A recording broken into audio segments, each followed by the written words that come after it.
ብዙ ጊዜ የስደተኞችን ትረዳላችሁ። በጥቅሉ በስደት ዓለም ውስጥ የረዳናቸው ከ300 ዲርመም 2023 ብቻ ወደ 16 ሰዎች አንድ ጊዜ ቤታችሁ ውስጥ አኑራችሁ ሰጥታችሁ። እኛ ባልና ሚስቶች ናቸው ብለን ስናስብ ለካ ባልና ሚስቶች አይደለም። በምትረዷቸው ሰዎች የተለያየ ሁኔታ ተፈትናችሁ አታውቁም? ከኡጋንዳ የመጡ ባልና ሚስቶች ትንሽ አመማትና ባሏ ምን አለ እስኪ ውሰጂ ምናምን ብሎኝ ሄድን ቼክ ልታረግ ማለት ነው። ከዛ እርጉዝ ነሽ ተባለች። በዛ ምክንያት የሚያጋጥማችሁ ችግር እንዳለ ሰምቻለሁ። እናትና አባትህ የማያውቁትን ሰውነትህን ካደክ በኋላ የምታቀል የትዳር ጓደኛ ነው። በቃ ይህን ነገር ብናቆም ይሻላል የሚያስብል አይሆንባችሁም? ይሄ ነገር አይ ሰው ሁሉ አንድ አይደለማ። ልጆቻችሁስ ምንም አይሉም? እነሱ እዚህ ነው የተወለዱት፣ እዚህ ነው ያደጉት እና ሰው ቤታቸው ውስጥ ሲመጣ ፕራይቬሲያቸው ይነካል። ሰልፊሽ እንዲሆኑ የምታረጋቸው አንተነ፣ ለሰው እንዲራሩ አድርገህ የምታሳድገውም አንተነ። ትዳር ደግሞ ተቋም ነው። ሰውን የሚያክል ፍጡር የምታመጣበት ነው። ቀደም ብለህ አንስተኸው ነበረ፣ የመጀመሪያ ትዳር ነበረኝ ብለህ ነበርና እነዚህን ነገሮች ኮንሲደር ሳታረግ በልጅነት የገባበት ስለሆነ ነው ያኛው ትዳር የከሸፈው ብለህ ታስባለህ ወይስ ሌላ ምክንያት? የሚገርምህ ነገር ወንድ ከሆነ ይዘሽው ነይ፣ ሴት ከሆነ እዛው ሆስፒታል ተተሻት ነይ ምናምን አለ። ፍሬ ያላፈራ ትግል ነው እስከዛሬ የታገልከው። መከራውን ያን ሁሉ ነገር ተቀብላል። ምን ነው ባልገባውበት ብለህ አታውቅም?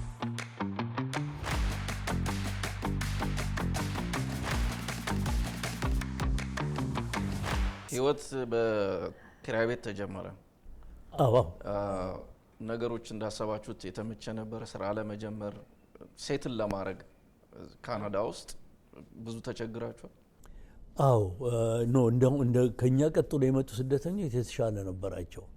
ግን እኔና እሷ በባዶ ሲሚንቶ ላይ ባንድ የዝናብ ላስቲክ መተኛት የለመድን ሰዎች ለኛ ይሄ እሷ እንዳለችው የገነት ላይፍ ነው፣ ጥሩ ህይወት ነው እና በዛ ምንም አልመጣ። ግን ያኔ የሚሰጥህ አንድ አንሶላ ለሷ፣ አንዱ አንሶላ ለኔ፣ ጥምድ ሲሆን ያው ትተኛበታለ። አንድ ወንበር ለሷ፣ አንድ ወንበር ለኔ፣ አንድ ማንኪያ ለሷ፣ አንድ ማንኪያ ለኔ። ሁሉ ነገር አንዳንድ ነው የሚሰጠው፣ ሌላ ትርፍ የለም። እና እንግዳ ቢመጣ የሚበላበት የለም። በዛን አይነት መልክ ጀመርን። ከኛ ቀደም ሲል እንዳጋጣሚ የመጡ ሰዎች ጥሩ የቆዩ ሰዎች እድል አግኝተዋል። አንድ በዚህ አጋጣሚ ግን የሰው ልጅ አያልፍለትም ብለህ አትበድል። የሰው ልጅ አያገኝም ብለህ ባገኘው አትኩራራ። የሰው ልጅ አይጎዳም ብለህ አትጉዳ፣ ይጎዳል። የሚያልፍ ነገር ያገሬ ሰው ምን ይላል? የሚያልፍ ቀን የማያልፍ ስም ይሰጣል ይላል። በዚህ በህይወታችን በመጣንበት አካባቢ ላይ የተሻለ ሊያደርጉልን የሚችሉ ሰዎች ነበሩ፣ ግን ትብብር አልነበረም ማለት ይችላል። ትዳራችሁ በዚህ ሁሉ ውጣ ውረድ እስካሁን ድረስ ሲዘልቅ በምንም አይነት ተፈትኖ አያውቅም? የከረረ ጠብ ላይ ገብታችሁ አታውቁም? ሽማግሌ የገባበት ኖ ለዛ ነው የተለየ የሚያደርግ የለም። ትጋጫለህ። ለምሳሌ በሀሳብ ልትለያይ ትችላለህ። በተለይ ከልጆች ከወለድክ በኋላ ደግሞ በልጅ አያያዝ አንድ ትንሽ ነገር ሊኖር ይችላል። እንደገና ማህበረሰቡ በሚያመጣብህ ችግር አንዳንድ ነገሮች ውስጥ ልትገባ ትችላለህ። በዛ ያለው ጊዜ በነገራችን ላይ እኔ ነኝ የማጠፋው። እሷ የመቻል ጸጋ ሰጥቷታል። ለምሳሌ አንዳንዴ ሳላማክራት የማደርጋቸው ነገሮች ክፉ ነገሮች ሆኖ አይደለም፣ ግን ለምሳሌ አሁን ገንዘብ ኖሮ ማማከር ግዴታ ነው። ደም ተፍታ እሷ ማብራ ነው የምታመጣው። እኔ ግን እሷ ምንም አትለኝም ብዬ ያለውን ነገር አብጥቼው ድምጥማጡን አጠፋውና ስንመጣ እንዴ ብታማክረኝ ስትለኝ ገልቲ እንትን ይሰማኛል። ግን እንደዚህ ጸብ ሽማግሌ በህይወታችን አጋጥሞን አያውቅም። ለዚህ ሁሉ መሰረቱ ምንድነው? ለጀማሪ ባለትዳሮች እንደዚህ ጠንካራ የፍቅር ግንኙነት ኖሮ ልጆቻችሁን አሳድጋችሁ ለወግ ለማድረግ አብቅታችኋልና ምንድነው የምትመክሯቸው? መጣላት የለም ማለት አይቻልም። ምላስና ጥርስም ይጋጫል። ግን ከቤትህ ካለፈ ያ ነው መጥፎ። ቤትህ ነው፣ ቤት ውስጥ ነው። በተለይ ባልና ሚስት ስትሆን ደግሞ አልጋህ ላይ ነው ችግርን መፍታት ያለብህ። እኛ አሁን 3 ልጆቻችን የሚገርምህ ነገር አስተኝተን ነው ዳውንስቴር ወርደን የምንነጋገረው። ሲያዩን በቃ ማሚስ ሃፒ ዳዲስ ሃፒ ብለው እንዲያድጉ ስለኛ ምንም ነገር ማሰብ የለባቸውም ከሚል አንጻር ማለት ነው። እና ከዛ አልፎ ደግሞ ሶስተኛ ሰው በትዳርህ ላይ ገብቶ ሽምግልና እንትን ካለ እኔ በበኩሌ በጣም የማልደግፈው ነገር ነው። ሁለታችን መፍታት ያቃተንን እንዴት ነው ከውጭ ሰው መጥቶ የኛን ችግር የሚፈታልን? ራሳችን ተነጋግረን ይሄን አድርገሃል፣ አው እሺ ልክ ነህ፣ ልክ አይደለሁም፣ መኮራረፍም ይኖራል፣ እንትንም ማለት ይኖራል። ግን ራሳችንን መፍታት ያለብን። ሶስተኛ ሰው በምንም ተአምር በእኛ ጉዳይ ላይ በልጆቻችንም ኢቭን እንኳን የውጭን ሰው ተው የኛ ልጆች ራሱ ሁልጊዜ እንዳውም ምሳሌም ሐኪምም የኛን ትዳር ነው የሚመኙት። እንደ እናንተ አትሰለቻችሁም? አሁን እኔ እዚህ ቁጭ ብለን ቲቪ ቀድሜ ገብቼ ልተኛ ከፈለኩኝ አይፈቅድልኝ። ነይ 1 ደቂቃ 5 ደቂቃ እቺንጨ ተዋት በቃ ቀኑን በሙሉ እኮ አብረህ ነው የምትውለው። ምንድነው ብትተዋት? አይስ ሐኪም እንዳውም ምን አለ እኔ በሆን እፈታት ነበር አለ። ለምን ይለዋል? ስራ ውዬ ሌላ ቦታ ሚስቴም ሌላ ቦታ ስራ ውላ ምግብ ላይ ምግብ ስንበላ ስለ ውላችን ካላወራን ሚስትነቷ ምንድነው? ቀንም ለሊትም አብረህ ሆነ ቦሪንግ ነው አለ። እና እነሱ እንደዛ ነው የሚያስቡት የዚህ ሀገር ልጆች። እና እኛ ግን እንዳው ፈጣሪ ነው ማመሰግነው በዚህ አጋጣሚ አንድም ቀን በእኛ ልጆቻችንም አዳልትም ሆነው ኢቭን ቲኔጀር በቲኔጀር እድሜ ደግሞ በጣም የሚያስቸግሩበት የምትጨናነቅበት እድሜ ላይ እንኳን ነው እሱ ከተናገረ እኔ ጣልቃ አልገባም። በቃ አባታቸው ይጨርስ። ምክንያቱም አድቫንቴጅ እንዲመጡ አንፈልግም። እናታችን እንዲህ ታረግልናለች አባታችን ምናምን በቃ አባታችሁ ጋር ጨርሱ። ይቅርታም መጠየቅ ካለባችሁ ጠይቁት። እኔ አያገባኝም ነው ምለው። እኔም እንትን ካልኩኝ ብዙ ጊዜ እኔ እንዳውም ወዲያውኑ ሶኬ በቃ ምናምን ስለምል ይቆጣል። በአቋም ጽኚ ኖ ካልሽ ኖ ነው እንደ ህፃን ለምን ያታልሉሻል ምናምን ብሎ ይቆጣል እሱ። እና እንደዛ ነው ሸማግሌ ገብቶ ያቀም ኔቨር። ምን ትመክሪያለሽ ለጀማሪ ባለትዳሮች ረጅም የትዳር ዘመን ለማሳለፍ ይሄ ነገር ረድቶናልና ለእናንተም ይጠቅማል ብለሽ ልትመክሪ? እኔ የምመክረው ነገር በተቻለ መጠን በመሃላቸው ንፋስ አይግባ ነው ምለው። ሰው በርግጥ አውጥ ሸማግሌ አለ የሚያስታርቅ አለ ጥሩ እንትን አለ። ግን እዛ ደረጃ ምንድነው የሚያደርሰው? መለያየት እንኳን ካለ ወስናችሁ ተነጋግራችሁ በፍቅር እንደተገናኛችሁት በፍቅር በማያጠያይቅ መልክ። አሁን እዚህ ብዙ የምንሰማው የምናየውም በቃ አንድም ቀን አብረው ቁጭ ብሎ የበሉም አይመስልም ሲንተን ሲሉ። ያ ለምንድን ነው የሚሆነው? መሆን የለበትም። በተለይ ስፔሻሊ ልጅ ካለ ልጆችን ይጎዳል። መጎዳው ምንድነው? ሀበሻ ብዙ ጊዜ ተፋታ ማለት ልጅ አባት በተለይ በብዙ ጊዜ ልጆቹንም ጭምር ነው የሚፈታው፣ ሚስቱን ብቻ አይደለም። ያ ደግሞ ልጆቹ ምን አድቫንቴጅ አባታችን ጋር እንሄዳለን ብለው ሌላ ነገር ሊያደርጉ ይችላሉ። እናታችን ጋር ብለው በመሃል ለልጆቹ ነው መጥፎ ክፍተት የምትሰጠው። ግን ያንን የምታስብ ከሆነ ቢቻል አለመለያየቱ ይመረጣል። ግን በጣም መለያየት አለብኝ ብለህ ከወሰንክ ደግሞ በሰላም ተነጋግረህ እዚህ ሀገር እኮ ልጆችም ይላሉ በቃ ተለያዩ። ምክንያቱም አንቺም ተጎርተሻል፣ እሱን ጎርተሻል፣ ወይ እሷን ጎርታታል፣ ዋይ በዚህ ለምን ትቀጥላላችሁ? እስኪ ተለያዩና ሞክሩት የሚሉት ነገር አለ። በተለይ እዚህ ሀገር የተወለዱ ልጆች ይመክሩሃል። እና ያ ነገር ባይሆን እኔ በበኩሌ እሱን ነው የምመክረው። ትዳር ቅድም እንዳልኩ ኬክም አይደለም ኮሶም አይደለም። ሁለቱን አደባልቀህ ተቻችለ የምትውጠው ነው፣ አጣጥመ የምትውጠው ነው። ትዳር ደግሞ ተቋም ነው፣ ትልቅ ኢንስቲትዩት ነው፣ ተቋም ነው።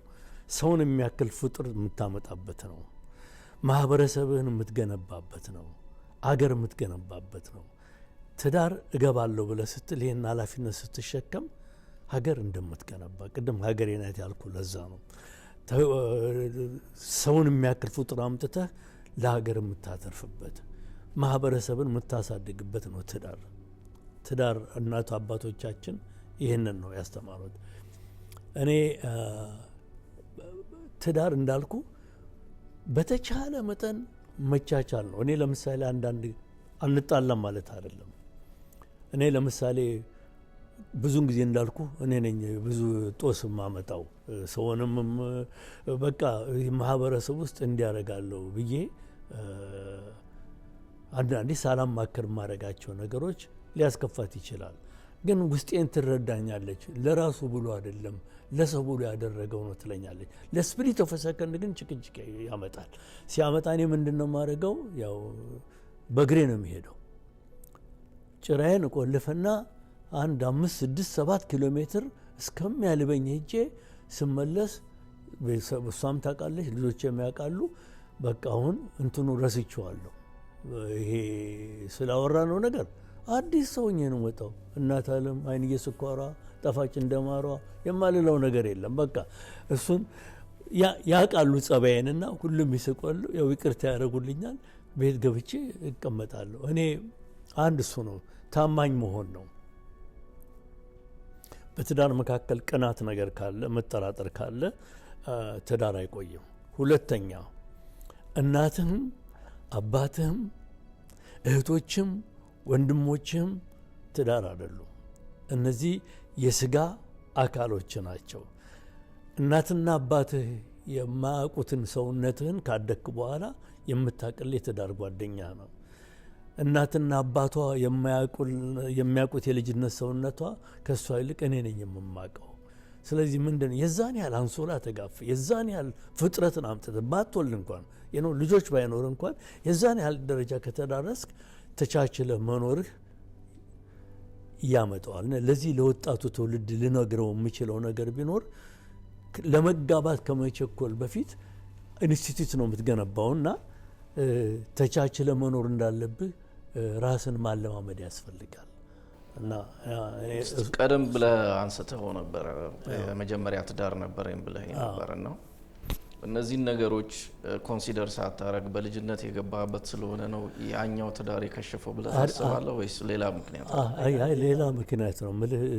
እንግዲህ በተለይ በእስር ቤት ብዙ ጊዜ መቀመጥህ ወደ ዝርዝር ሁኔታ ልገባ አልችልም። መቀመጥህ በዛ ያለውን ተስፋ ያስቆርጥብሃል። ስትወጣ ደግሞ ቀኑ ይጨልምብህና እንዳጋጣሚ እንደ ሰው አትቆጠርም። ተመልሰው ሰው የምትሆንም አይመስላቸውም። ስለዚህ ትዳርህ በቀጥታም ሆነ በተዘዋዋሪ ይናጋል። ያን ያለ አማራጭ ምንድነው? ያው ወደ ዝርዝር መግባት አልፈልግም። እኔ እና ልጆቼ ቀረን። በዛው ምክንያት ፈረሰ።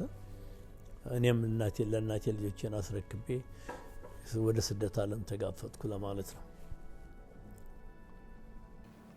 እዚህ ሀገር ከመጣችሁ በኋላ ያው ያለፋችሁበትን ታሪክ ነግራችሁናል።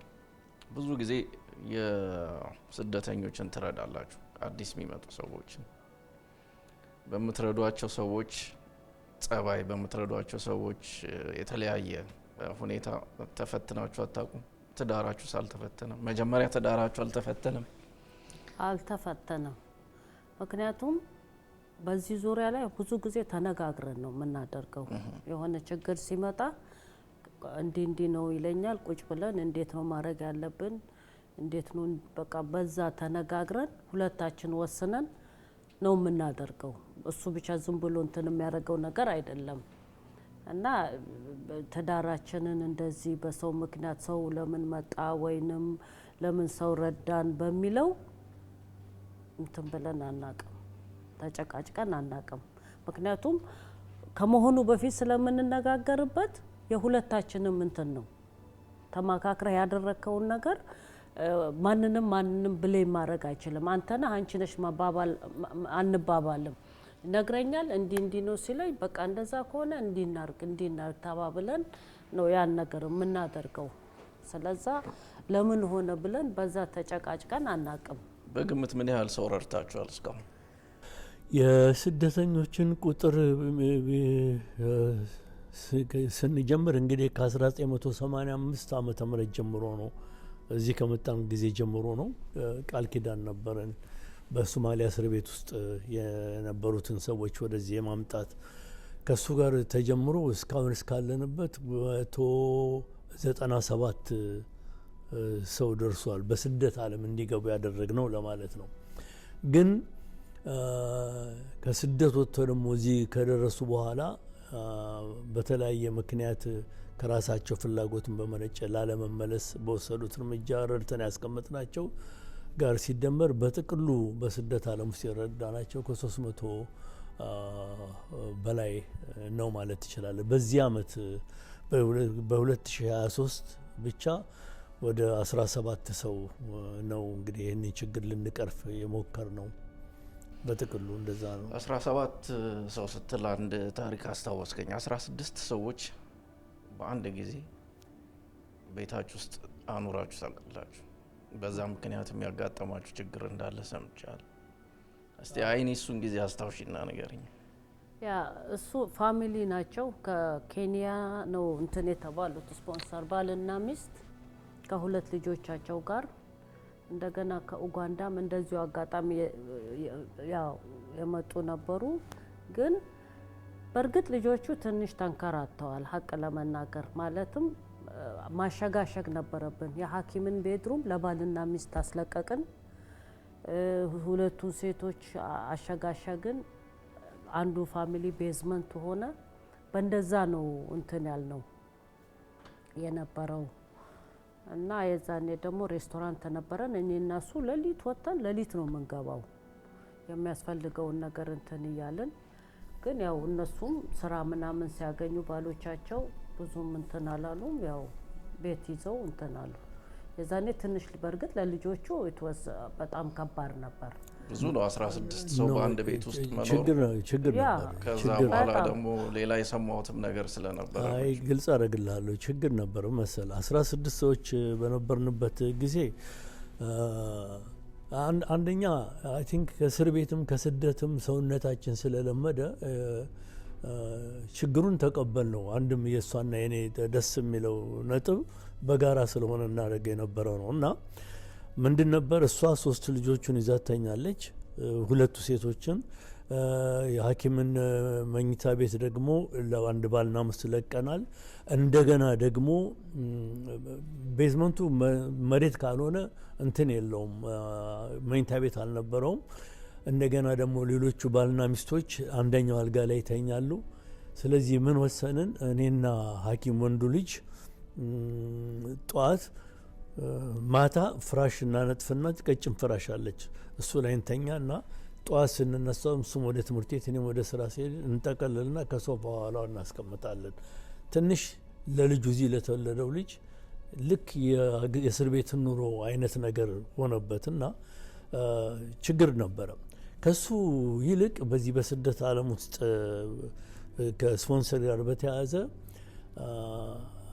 የተለያየ ሰዎች ከተለያየ ህመም ጋር ገጥሞናል።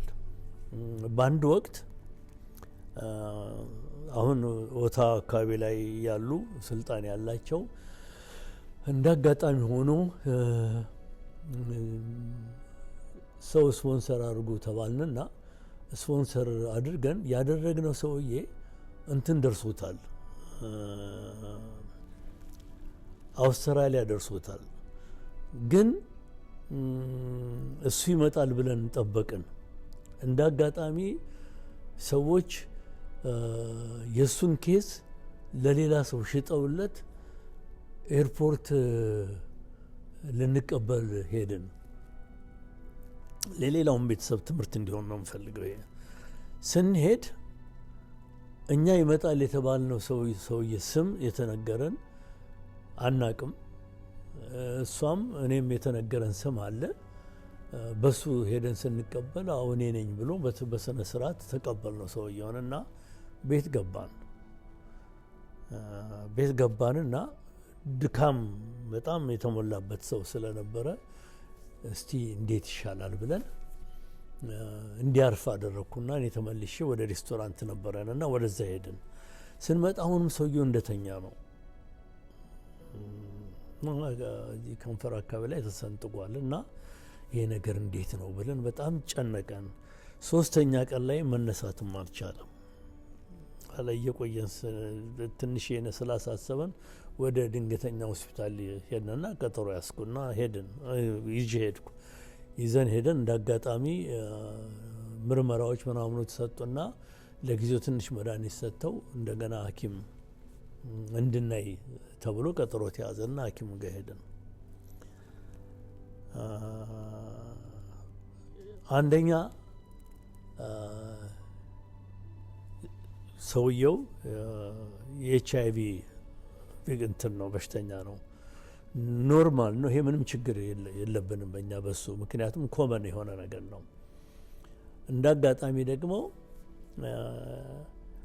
ይሄ ሰው በጣም ንጹህ ሰው፣ በጣም ቅን ሰው፣ በጣም ደግ ሰው ስለሆነ ሐኪሙን ያማክረውና ይጠይቀዋል።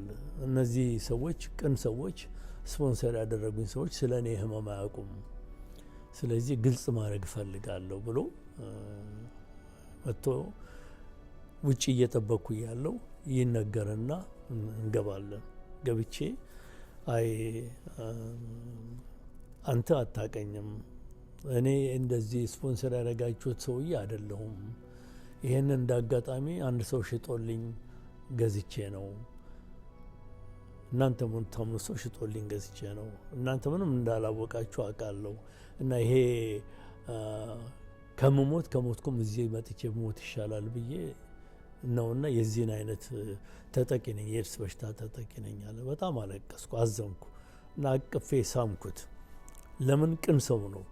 በእኛ መስዋዕትነት እንደፈለገው ይምጣ ይህን ሰው የህይወት ማትረፍ ከቻልን ትልቅ ጸጋ ነው የሚል እምነት አደረበንና እኛ እንደ ቤተሰብ ተማክረን ተቀበል ነው እና ያ ሰውዬ ህይወቱ ተርፎ ተሽሎት ያው እንትና ያላለም ግን እሱ ሌላ ህይወት መስርቶ አሁን ደም ፍሬ አፍርቶ ይኖራል። አንዳንድ የሚያጋጥምሃል። ከዛም የተለያየ ህመም ያጋጠማቸው ሰዎች አጋጠሙንና ሁላችንም መርፌ መወጋት ግዴታ ነበረብን። እንደ አፕታይተስ ነበር ተላላፊ በሽታዎች ያው ግን በጣም የሚያሳዝነኝ ሰዎቹ አድርጉልን የሚሉ ሰዎች ያውቃሉ። ይሄ ግን ቤተሰብ እኔ በተለይ እሷና ልጆቼ እኔ አለማወቃችን ተዘጋጅተን እንጠብቃለን። ማንም ሰው ህመሙን ፈልጎ የሚያመጣው የለም። ደግሞ የሰለጠነ ዓለም ከደረስክ የፈለገው መስዋዕትነት ተከፍሎ ህይወትን ለማትረፍ ነው። ግን ለገንዘብ ብለ የሌላውን ህይወት አድሳለሁ ብለ የህፃናቶችን ህይወት የሌሎችን ህይወት ደግሞ ማበላሸት ጉዳት አለው እና እንዳጋጣሚ እንዲህ አይነት ነገሮች የገጠሙናሉ። ከሱ ደግሞ በጣም የገረመኝ እሷ ምናልባት ለመናገር ቅር ብሏት ሊሆን ይችላል። ያጋጠሙናሉ።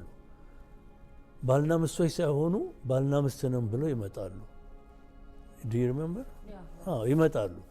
እኛ ባልና ሚስቶች ናቸው ብለን ስናስብ ለካ ባልና ሚስቶች አይደሉም። አንዱ ስፖንሰር ያደረግነው አንዷን ይዞ በገንዘብ ነው የሚያመጡት እና አንድ ምን ገጠመን፣ ሬስቶራንት እየሰራን እያለ ወንድሜም ነበረ። ስፖንሰር አድርገን የመጣናቸው ሰዎች እኛ ምግብ እየቀቀል እንወስዳለን፣ ቤት ውስጥ ነው ተሞልቷል። እንደውም ሲቢሲ ጠይቀውናል። አዚታፕን ላይ በጣም ገርሟቸው 16-17 ሰው ይዞ እንዴት ይቀመጣል ያለ ምንም ጥቅም በጣም ገርሟቸው መተው ጠይቀውናልና በጣም አንድም አይ ቲንክ የ2009 የሰብአዊ መብት ተሸላሚ ያደረገንም አንዱ እሱ መሰለኝ። ሂማን ራይት ኮሚትመንት አዋርድ የተሸለምኩት በ2009 እና በ2013 ነው። እነዚህ አስተዋጽኦ ይመስሉኛል። እና ጠዋት እየሰራን አንዷ መጣች። ባልና ሚስቶቹ ናቸው ግን አብሮ አይተኙም። እኛ ቤት ውስጥ ሆነው እኛ ምንም ተኮራርፎ ይሆናል የሚል ግምት ስላለ ምንም አልመሰለንም። ጠዋት መጣችና ስሚ አይኒ አለች። በጣም ደስ የሚል ዜማ ባለ ቋንቋ። አቤት ይሄ እግሬ ሁለት ናቸው። እሺ በጥፍሩ ልሄድልህ። ጥፍሬ በጣም ታራርጎ ተበለሻሽቷል። ይሄ ጥፍር የሚሰሩ ሴቶች ካሉ አንድ የዛ ብትሰጅኝና ጥፍሬ ቢሰራ አለች። እና ወንድሜ ነበረ። ልብ አድርግ፣ እኛ እኮ ደክመን ከልጆቻችን ጉሮሮ ላይ ነጥቀን መስዋዕትነት ከፍለን ያመጣ ነው። ጥቅም የለም ምን የለን፣ የህይወት መቀየራችን ነው። እና ወንድሜ በጣም ተናዶ ስሚ፣ የተባበሩት መንግስታት ድርጅት አይደለንም እኛ፣ ጋሼ ዝም ብሎ ነው። ስለዚህ ማድረግ ያለብሽ ምን ነው ታውቂያለሽ? የ90 ሳንቲም ጥፍር መቁረጫ አመጣልሻለሁ፣ ትቆርጭና ኪቹን ውስጥ ገብተሽ ትሰሪያለሽ። እሺ እጅሽ ጣቶችሽን ለስራ አዘጋጃች። ያ ገጥሞናል። ግን ሌላኛው የገረመኝ እግሬ መጃ አውጥቷልና እግር የሚሰራበት ቦታ ላኩን ብላ የጠየቀችንን ልጅ በህይወት ያረሳተው ካመጣናቸው ከረዳናቸው 99% ራሳቸውን ችሎ የሚኖሩ ጥሩ ሰዎች ገጥሞናል። ታገኟቸዋላችሁ ወይ? አናገኛቸውም። አንዳንድ ቦታ ላይ እነሱ ወልደዋቸው እናንተ እኮ አባታችንን ያመጣችሁ እናት አባታችንን ያመጣችሁ ናችሁ ሰምተናል ብሎ የሚናገሩን ሰዎች አሉ። እንደው ዝም ብሎ ሁሉም ሰው ጥሩ ነው ሁሉም ሰው መጥፎ ነው ማለት አይቻልም። ችግር ውስጥ የከተታችሁ ሰው እሱ ገጥሞናል። ያው ባለፈው ያው ኢሳት ላይ አቅርቤዋለሁ። ለምሳሌ አንዳንዶቹ ስፖንሰር ስታደርግ ፈርመ ነው የምታመጣው። ለአመት እችላለሁ ብለህ ነው የምታመጣው። ለአመት እንችላለን ብለን አምጥተን ግን ከፖለቲካ ጋር አያያዙና ሰዎች ከዘራቸው ጋር አያይዘው እሱ አማራ ስለሆነ ነው እሱ እንደዚህ ሙስሊም ነው እሱ እንደዚህ ነው ምናምን ብለው ውስብስብ ሰው ውስጥ ይከቷቸዋል። በስማቸው ገንዘብ እንደምንጠቀም አድርገው እና ቶሎ ብሎ ኢሚግሬሽን ይከሱናል። ሲሄዱ እኛ የገባነው ቃል እንጂ ገንዘብ እንደማናገኝ ይረዳሉ። ግን ኢሚግሬሽኑ የሚለው ምንድነው? ቃል በገባችሁት መሰረት ለአመት የሚወጣው ወጪ ይሄ ስለሆነ እንድትከፍሏቸው ይሉናልና እስከ 12500 ብር እንድንከፍል ተደርገናል። ግን ያው መልሰው ይቅርታ ይጠይቋል ከተከፈለ በኋላ ማለት ነው። አንዳንዶቹ ራሱ ኢሚግሬሽን አይ ምንም በእናንተ ሳንቲም የተቀበሉት የለም ነው ቶሎ ስራ ያዙ ካልተመቸ ወደ ሀገር መመለስ ትችላለህ ብለው ትንሽ የገሰጹልንም ጊዜ ነበረ። ከሞላ ጎደል አንዳንድ ጊዜ በቃ ይሄን ነገር ብናቆም ይሻላል የሚያስብል አይሆንባችሁም? ይሄ ነገር አይ ሰው ሁሉ አንድ አይደለማ። ልጆቻችሁስ ምንም አይሉም? እነሱ እዚህ ነው የተወለዱት እዚህ ነው ያደጉት እና ሰው ቤታቸው ውስጥ ሲመጣ ፕራይቬሲያቸው ይነካል። የተለያየ ነገር አለና የኛ ልጆች ገና ከልጅነታቸው ስለሆነ ከሰው ጋር እንትን ያሉት እንደሱ አንተን አይሉም። ምክንያቱም እንደውም አንድ ጊዜ ሐኪም ከኡጋንዳ የመጡ ባልና ሚስቶች ትንሽ አመማትና ባሏ ምን አለ እስኪ ውሰጂ ምናምን ብሎኝ ሄድን ቼክ ልታረግ ማለት ነው። ከዛ እርጉዝ ነሽ ተባለች። አሁን መጣንና እርጉዝ ናት። ባልየውም ደስ አለው። ከዛ ለሐኪም ተነገረው። ይሄስ ወንድ ከሆነ ይዘሽው ነይ፣ ሴት ከሆነ እዛው ሆስፒታል ትተሻት ነይ ምናምን አለ። እውነቴን ነው የምልህ። እና እሱ በስራ ጉዳይ ዳውንታውን ነው የሚሰራ የነበረው። የሆነች ኡጋንዳ የሚያውቃቸው ልጅ ስለነበረች ዳውንታውን እዛ እየሄደ ለስራው እንዲቀርበው ሲያደር ራሱ ማም ለምንድን ነው እዛ የሚሄደው? ምን አይ ዶንት ማይንድ ቤድሩሜን ይጠቀሙ ለምን ይሄዳል ምናምን። በቃ ከልጅነታቸው ካስለመድካቸው ሰልፊሽ አይሆኑም። አንዳንድ እኔ አሁን ስም መጥቀስ አልፈልግም። አክስቱን የኛ ጓደኛ ነው ልጁ ከጣሊያን ሀገር ስፖንሰር አድርጎ ልትመጣ አንድ ሳምንት ሲቀራት አክስታችሁ 2 ልጆች ነው ያሏቸው። አክስታችሁ ልትመጣ ነው ተሸጋሸጉና አንዱን ክፍል እናዘ ምን ለምንድን ነው እናንተ አንተና እናቴ ልቀቁላት እኔ በመኝታ ቤቴን አለቅም ለምን ብዬ ብሎ አለኝ ብሎ ሰውየው መጥቶ ለኛ ሲነግረን በልጆቹ አንፈርድም ማለት ነው። ልጆቹን ሰልፊሽ ሆነው ያሳደጋቸው አንተ ስለሆንክ ከሰው ጋር እንዲኖሩ የኛን አገር አይነት እንትን ስሜት እንዲያድርባቸው ከፈለግ ከልጅነታቸው የሰው ፍቅር እንዲያድርባቸው። አሁን ምሳሌ የሆነ ነገር ስለሰው ብትነግራት ታለቅሳለች።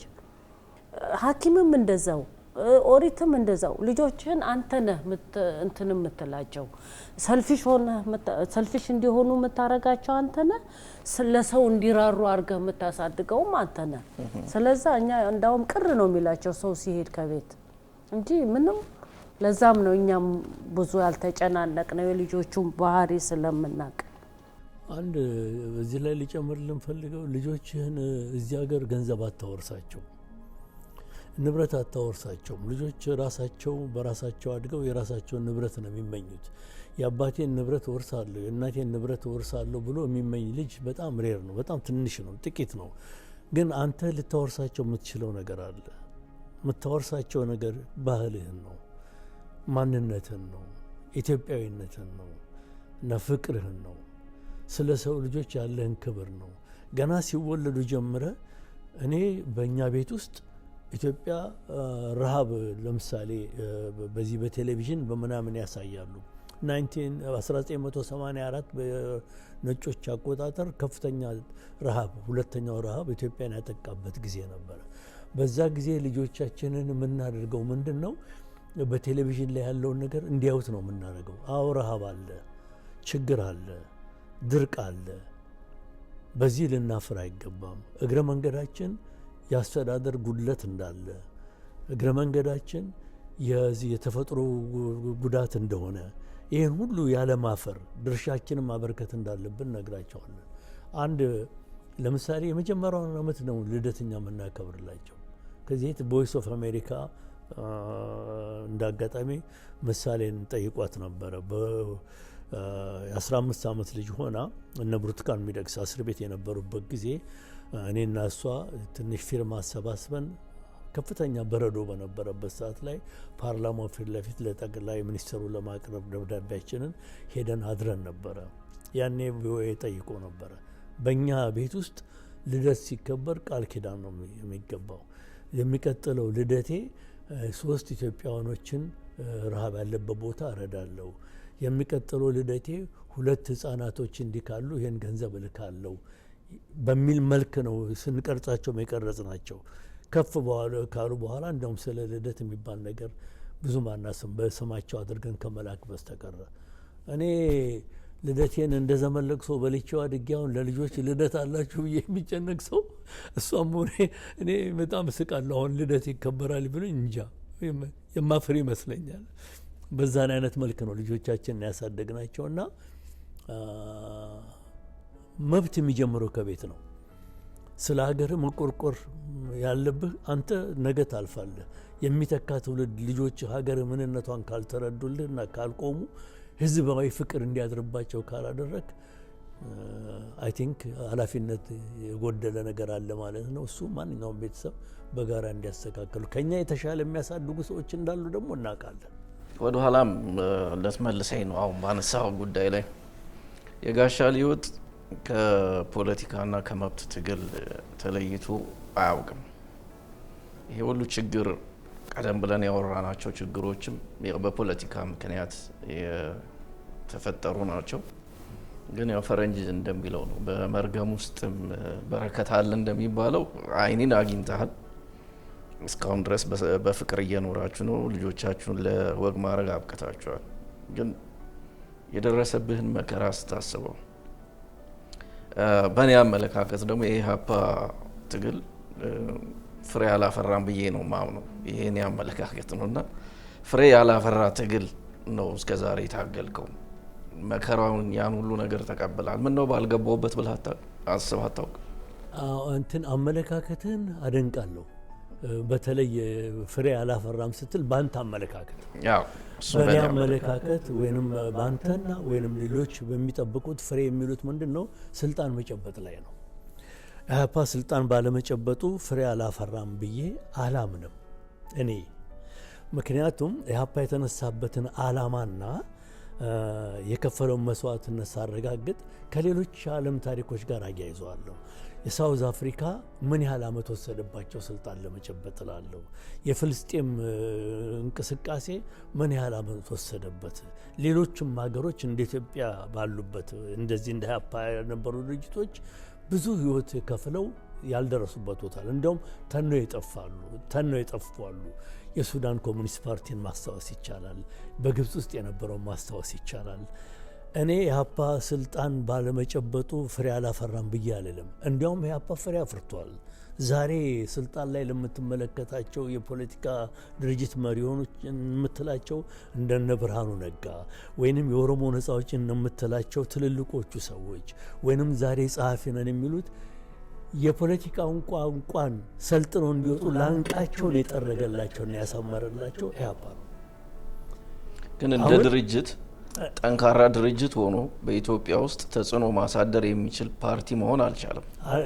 ያልቻለበትን ምክንያቶቹን መደርደር ነው እንግዲህ ምክንያቶቹን መደርደር። ኢህአፓ ቲፒኤልኤፍ አይደለም፣ ኢህአፓ ኦኤልኤፍ አይደለም።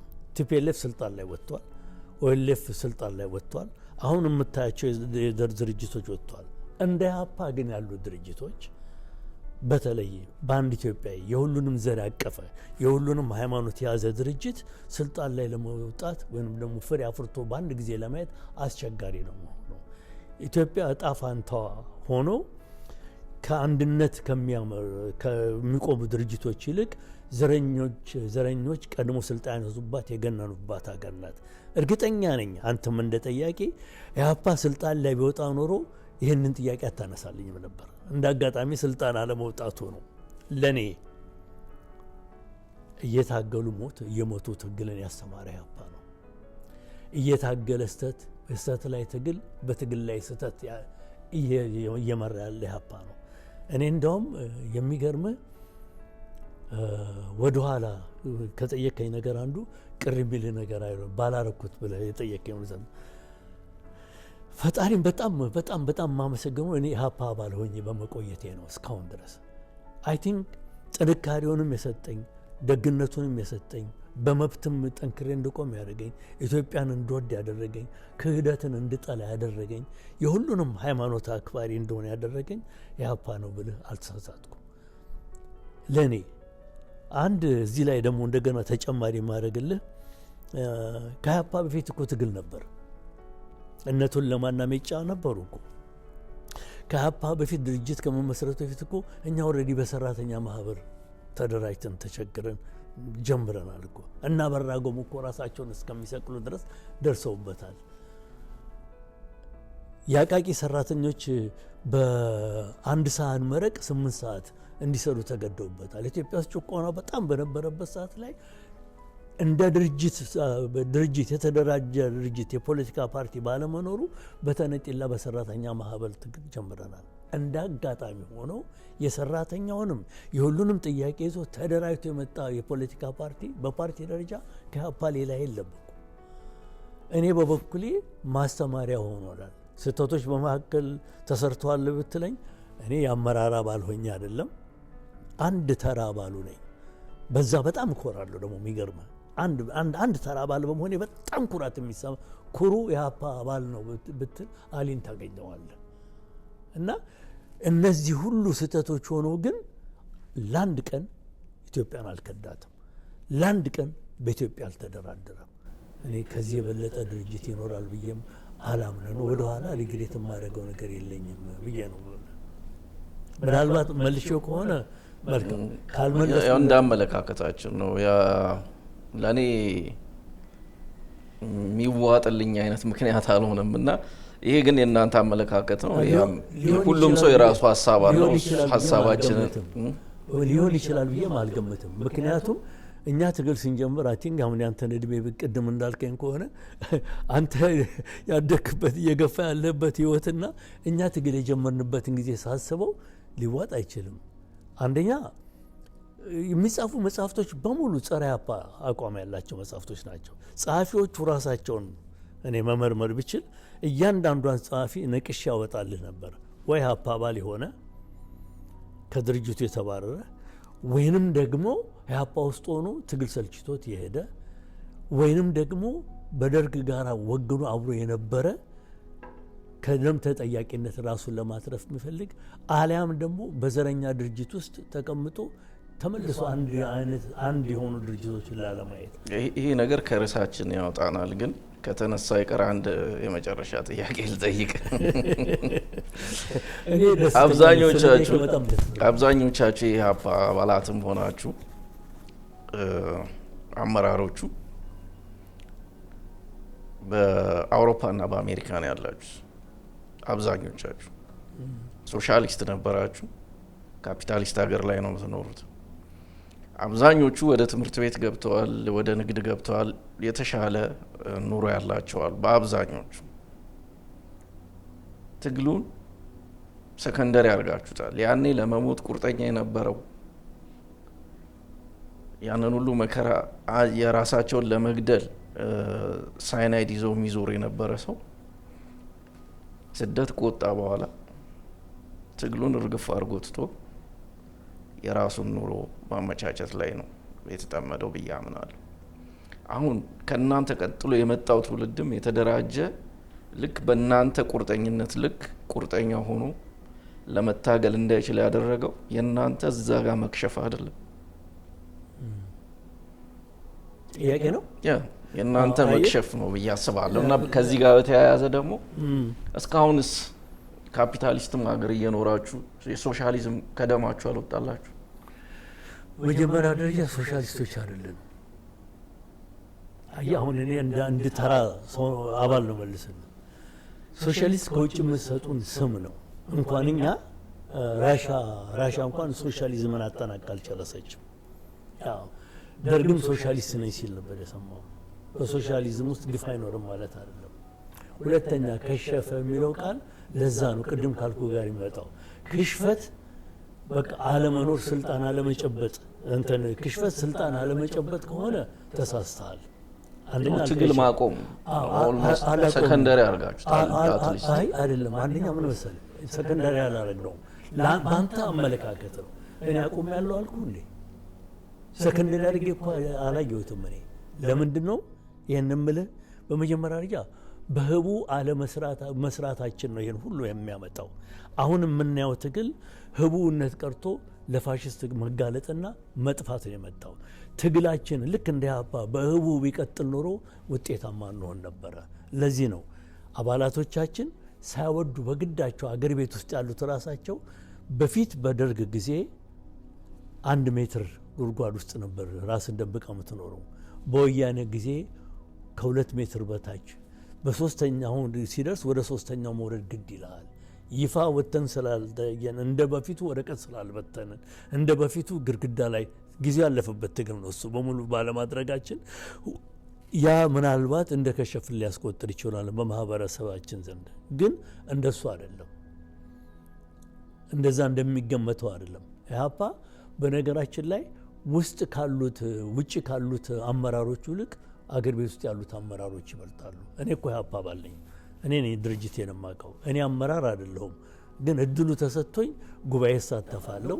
እድሉ ተሰጥቶኝ አቅሜ የፈቀደውን ያህል እሳተፋለሁ። እንደነገርኩ ኢህአፓ ሆኜ አድጌያለሁ፣ ኢህአፓ ሆኜ ጎርምሻለሁ፣ ኢህአፓ ሆኜ አርጅቻለሁ፣ ኢህአፓ ሆኜ እሞታለሁ። ስለዚህ አልከሸፈም ማለት ነው፣ አለ ማለት ነው። ወደፊትም የመኖሩ በተጨባጭ የሆነ እኔ እስከሚገባኝ ድረስ ፖለቲካ ፓወር ጌን ማድረግ ነው አይደል? ስልጣን ፓወር ጌን ማለት ነው። ስልጣን ብቻ ሳይሆን እንትኖችን መገንባት ምንድነው ቫልዩዎችን መገንባት ነው፣ በህብረተሰብ ውስጥ መገንባት ነው። አሁን ብዙ 100 ዓመት ምናምን ያስቆጠሩ ፓርቲዎች አሉ፣ በስልጣን ላይ ያሉም ሆኖ ያልሆነ። ቅድም የፍልስጤምን ጉዳይ አንስተሃል። ለምሳሌ የፍልስጤሞች የሚሞቱለት አላማ ነው። ህብረተሰቡ ይቀበላቸዋል፣ ህብረተሰቡ ይረዳቸዋል፣ ይደግፋቸዋል። እናንተ ግን ህብረተሰቡ ውስጥ ገብታችሁ ከህብረተሰቡ እየተደገፋችሁ በህቡም ይሁን በይፋም ይሁን 50 ዓመት ቀልድ አይደለም እየተደገፋችሁ ቢያንስ የፓርቲ ሁሉና ተጠብቆ መሰረት ኖሮት ሌሎች ሰዎች እየተከተሉት እንዲሄዱ አላደረጋችሁም። አሁንም ኢትዮጵያ ውስጥ ገብቶ የሚታገለው ኢህአፓ ሌላ ኢህአፓ እዚህ አለ። ተከፋፍላችሁ ነው ያላችሁት። በመግባትና ባለመግባትም ጸብ ውስጥ ሆናችሁ ለሁለት ተሰንጥቆ ምናልባት ከሁለትም በላይ ኢህአፓ ኖሮ ነው አሁን ያላችሁትና ያንን ማለቴ ነው። አይ ጨዋታ ነሰዋል። በጣም ጥሩ ጠያቂ ነህ። በጣም የሚገርመው ቢያንስ አሁን ኢህአፓ መኖሩን ተቀብላል፣ አምናል። ምክንያቱም ውስጥ ገብተው የሚታገሉትም አሉ። እንደገና ለሁለት ተከፍላችሁ እንግባ በሚል ለዚህ ነው ኢህአፓ ጠንካራ ነው የምልህ እኔ እስከማምነው ድረስ። ዛሬ አሁን ገብተው የምታያቸው ሰዎች በይፋ መስራት እንችላለን ያሉ ሰዎች ውጤት ሊያመጡ አልቻሉ። ገና ብቅ እንዳሉ በቅርብ ሰሞን ገዢው የሻገታችሁ የሚል ስድብ እስከ መሳደብ ድረስ ኮሎኔሉ ደርሰዋል። ያ ማለት ምንድነው? አንድ ወጣት ተገኝታ ኢህአፓን ስም በማንሳቷ ብቻ ነው የዛን ያህል ጸረ ኢህአፓ ገዢ እንዳለን ታውቃለህ። ያ ሁኔታ በመሆኑ ህቡ ግድ ይላል። በመጀመሪያ ደረጃ አሁን ገብተው እየተታገሉ ነው የምትላቸው ግለሰቦች እኛን አይወክሉንም፣ ኢህአፓ ናቸው ብለን አናምንም። የማናምን አባላቶቻችን ውስጥ አገር ቤት ውስጥ ያሉ አመራሮች፣ አገር ቤት ውስጥ ያሉ አባላቶች አይቀበሏቸውም። ይሄን የማይቀበሉበት ምክንያት ግልጽ ላድርግልህ። እነዚህ ሰዎች እኮ በ2005 ጀምሮ ነው መለስ ዜናዊ በነበረበት ሰዓት ላይ ነው አገር ቤት ገብተን መታገል እንችላለን ያሉት። ከ2000 ኢህአፓ በነገራችን ላይ አንድ ነገር ሊቀበል የሚችለው ከውጭ ጠላት የበለጠ ውስጡ የሚነሱ ጥቂት ከሃዲያን፣ ጥቂት ሰዎች፣ ጥቂት የስልጣን ጉጉት ያላቸው ሰዎች በሚፈጥሩበት ችግር ነው አንዳንድም አካሉ ሊጎዳ የሚችለው። በ2005 ዓመተ ምህረት እንግባ ብለው ጠየቁ። አባላቶች ይህን ጥያቄ እንደሰሙ ውይይት ተካሄደ።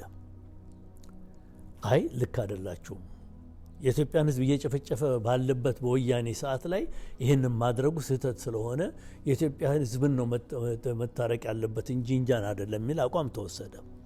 2005 ሳይሳካላቸው ሲቀር በ2007 ዓመተ ምህረት እንደገና ተነስተው ከወያኔ ጋር ገብተን መታገል እንችላለን፣ ወያኔ እድሉን ሰጥቶናልና እንግባ የሚል ጥያቄ ያቀረቡ። አባላቶች ተገናኘን፣ ተወያየን። እንደውም አልፎ ተርፎ ልዩነቶቻችን ወደ ታች እንዲወርዱ ተደረገ። አባላቶች ተነጋግረንበት ጉባኤ ከመጠራቱ በፊት አባላቶች አደብ ግዙ፣ ለወያኔ እጅ ሰጥቶ መታገል አይቻልም፣ ወያኔ ጅብ ነው ይበላል፣ ስለዚህ የኢትዮጵያን ሕዝብ አሳልፎ እንደ መስጠት ስለሚቆጠር ገብተን መታገሉ በህቡ እንዳለን እንቀጥል እንጂ ይፋ ወጥቶ መታገሉ አይሰራም የሚል ጥያቄ ውሳኔ ተወሰነ። ይህንንም አንቀበልም አሉ። በ2007 ዓመተ ምህረት አሜሪካን ውስጥ ጉባኤ ተካሄደ። ጉባኤ ተካሄዶ ልዩነቶቻቸውን አቅርበው ሌሊት ላይ እኛ በልዩነቶቻችን እየተወያየን ባለንበት ሌሊት ላይ የሚቀጥለው ደግሞ የተለየው አካል አንገባ የሚለው አካል ማስረጃውን ይዞ ቀርቦ የወያኔን ሰይጣንነት ለመግለጽ በሚያስረዳበት ሰዓት ላይ እኩለ ሌሊት ላይ እነ መርሻ ዮሴፍ፣ እነ ጌታቸው በጋሻው፣ ዶክተር ፕሮፌሰር ጌታቸው በጋሻው፣ ሌሎቹንም እነ ሰለሞን ገብረስላሴ አሁን ሄዱትን የምትላቸው ነው። እንደውም አንደኛው ዶክተር አባልም አልነበረም። ለዚህ ነው የኪራይ ዶክተር ያልኩት እኔ በግጥሜ ላይ አባልም አልነበረም። ተከራይተውት የሄዱ አንድ ዶክተር ይዘው አገር ቤት ገቡ። አልገቡም፣ ያኔ ወጥተው የኢህአፓ አንድነት የሚል ድርጅት መስርተናል ብሎ በኢሳት ነው እንደው መግለጫ የሰጡት። ወያኔ ግን ምኑ ሞኝ ነው? ኢህአፓን ይፈራዋል፣ ያቀዋል፣ በህቡ እንደሚሰራ ያውቃል። አልቀበልም አለ። እናንተን የተገነጠላችሁትን ሳይሆን አፌደቤት ሞልቶ ኢህአፓ እንዲፈርምልኝና እንዲገባ ፈቅዳለሁ እንጂ እናንተ ብቻችሁን አልቀበልም አለ። ግን ኢትዮጵያ የጣዋ ፋንታ ሆነና ያደራፋሽ መንግስት ስለተተካ አንድ የሆኑ ላጥ አድርገው አብይ ጠቅላይ ሚኒስትራችን ነው፣ ለመጀመሪያ ጊዜ ኢትዮጵያን የሚያስተዳድር ጠቅላይ ሚኒስትር አገኘው በሚል አቶ መርሻ ዮሴፍ ዋሽንግተን በተደረገው ስብሰባ ላይ ተቀብሎ ገቡ። እነዚህ በወያኔ ጊዜ ከድተውን የገቡ ኢህአፓን ስም የወሰዱ ሰዎች አንደኛ መንግስት ይፈልገዋል። ኢህአፓ ህጋዊ አይደለም፣ ስማቸው አይደለም፣ አባላቶቻችንም አይደሉም። ሁለተኛ ህጋዊነት በሰሜን አሜሪካ ውስጥ የላቸውም እዚህ ሬጅስተር የተደረገ ግን መንግስት ይፈልገው ስለነበረ ኢህአፓን የከፋፈለ ስለመሰለው እነሱን ተቀብሎ ያ የተለጠፈ ቢሮ ላይ እኛን የሚወክሉ አይደሉም። ስለዚህ የት ተደረሰ? ለዚህ ነው ከአባባልህ የምረዳው አሁንም በህቡ የሚሰራ አለ ማለት ነው አዲስ ኢትዮጵያ ውስጥ። ይሄንን መቶ ማረጋግጥልኝ ምንድን ነው የሚሰራው? በይፋ ካልሆነ በስተቀር እንትን ዝርዝር ማስረጃውን ለማቅረብ አይደለም ማለት ምንም አይነት ተጽዕኖ የለውም ብዬ ነው ማለት ነው። ኢህአፓ ኢትዮጵያ ውስጥ አሁን የትኛውም ፓርቲ ተጽዕኖ የለውም።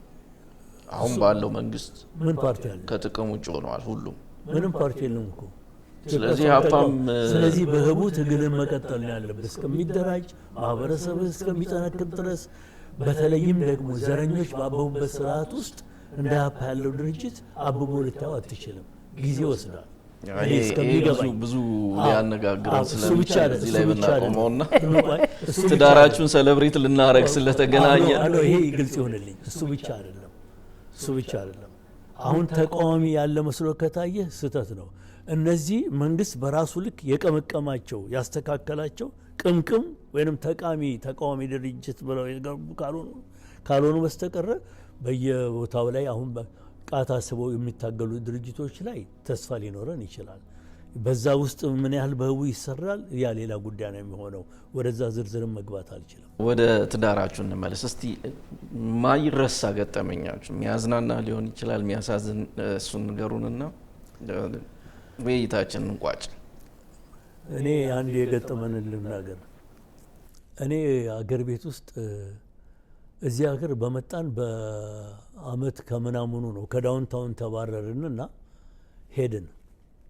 የሴቶች ማህበር አቋቁማለሁ ብዬ በ1984 ገባን። 85 እንዳቋቁማለን ብለን እዚህ 27190 ኮሎኒ 190 ኮሎኒ የነበርንበት ጊዜ ከዛ ለቀን እዚህ ሃርግሬቭ 42 የሚባል ቦታ ላይ ገባን። እንዳጋጣሚ ሴቶች ሰበስብ ልጆች አሉ እና ሰዎቹ በጣም ስለ ለካ ህንጻው ህፃን ልጆች የሚኖሩበት ቦታ አይደለም፣ አይፈቀድም፣ እንስሳና ልጅ አይፈቀድም እዛ ውስጥ። ግን የኛ ሰዎች ልጆች ስለመጡ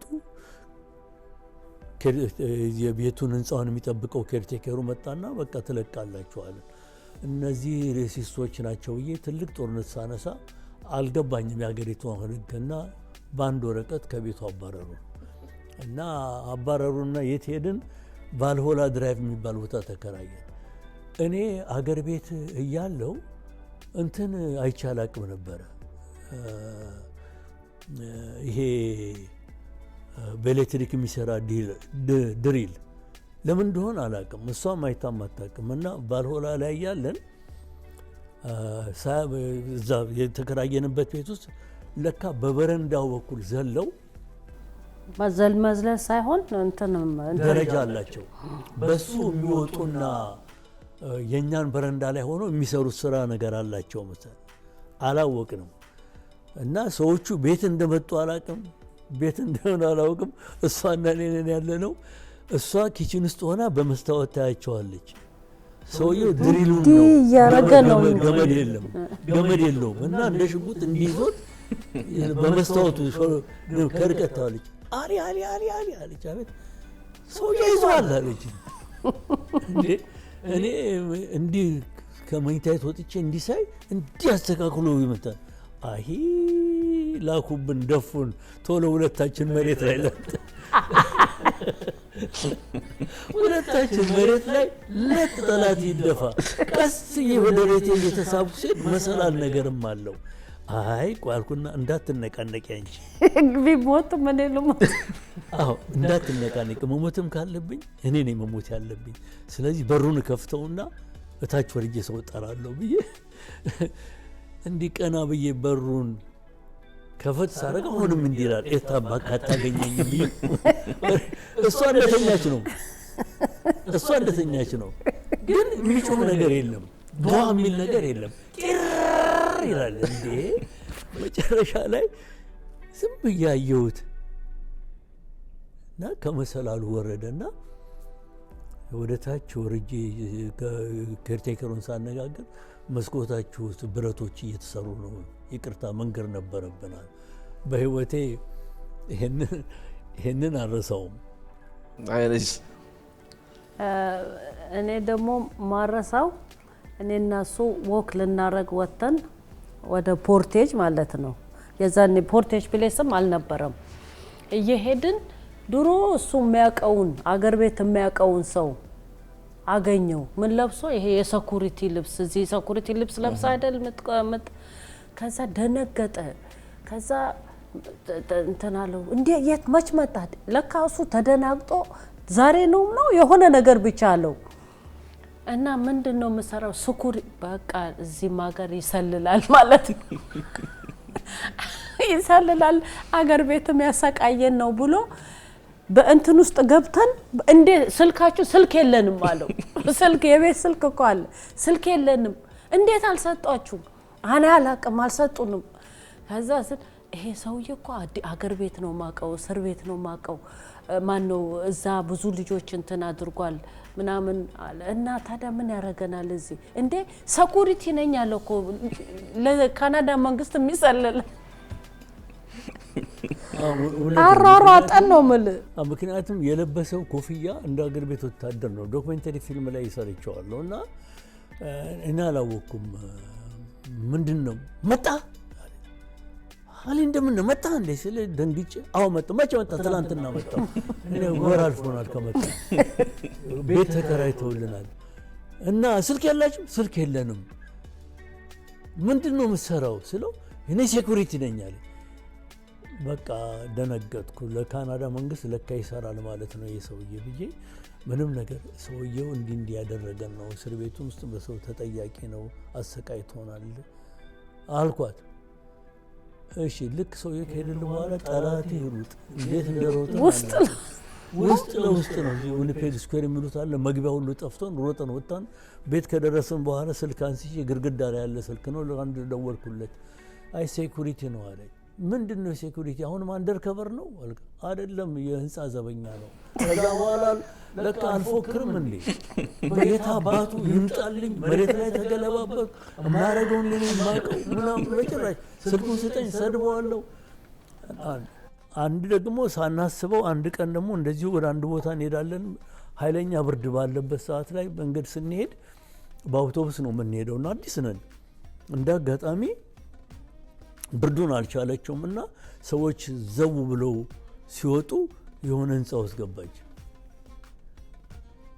ከዛ በኋላ ስልኩን ጨርሼ የበረደን ነው የምደውለው ጨርሼ ነው ውጪ ብላት አይከፈትም ባንተን ነው የሚከፍት ለካ ሰዎች በመታወቂያ ካርድ ነው የሚከፍቱት አረባካችሁ ናይሮን ደውል ሚስቴን አምጡን እንዴ ለሱ ያንተ ሚስማኖ ሰደ በህንጻው ተዘግቶባት ማን ግቢ ያለ እንዴት ገባች የመንግስት እንትን ነው የመንግስት ህንጻ ነው ከዛ በኋላ በእንግሊዝኛ ሳደባለው ነው በቃ ሄሎ ኖ ሞር ሄሎ በላቸው ላይ ድርግም አድርጌ ተጠብቅ አንድ ሴትዮ ሰርታ ቆይታ ነው እንጂ ደግሞ አርብ ነበር ቀኑ ምንም አልጠበቅንም ከዛ ደግሞ አይዞሽ ይላል በመሃል ይመጣል እኔ ለመስበር ሁሉ አስባለሁ እንዴ ያን ሁሉ መከራ ተሰምተን በር ተዘግቶባት እንዴት ይሆናል እሱን በህይወቴ እሱን አደረሰው መቼም አደረሰው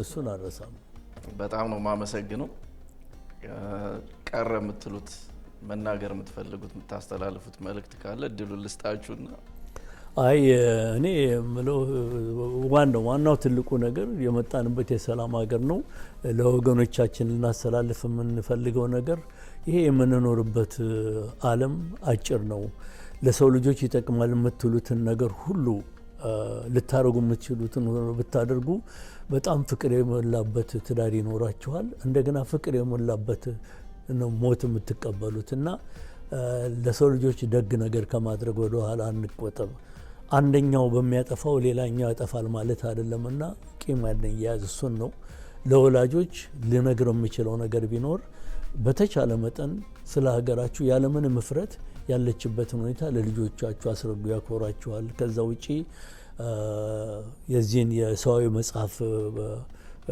ፕሮግራም አዘጋጅ አንተንም ጠያቂው በኔና በሷ ስሞኝ ከልባ መሰግናለሁ እሷ ምስጋና ካላት በዚህ አጋጣሚ ግን ለልጆቼ ትልቅ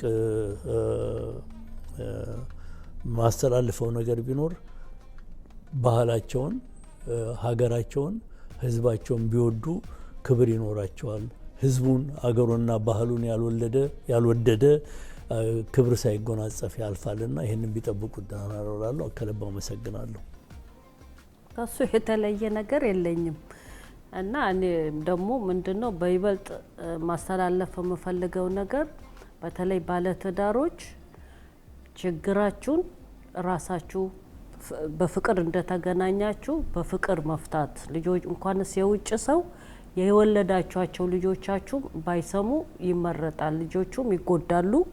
እንደገና ደግሞ የውጭ ሰው የምትነግሩት ደግሞ ሁለታችሁ ያልቻላችሁትን የውጭ ሰው ምንም ሊያደርግላችሁ አይችልም። በዚህ ዙሪያ እናንተ ችግራችሁን ራሳችሁ ልትፈቱ ሞክሩ።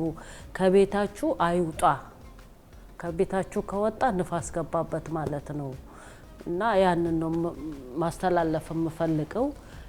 ለልጆቹም ጭንቅላት ልጅም ካላችሁ ለልጆቻችሁ ስትሉ ተቻችላችሁ ኑሩ።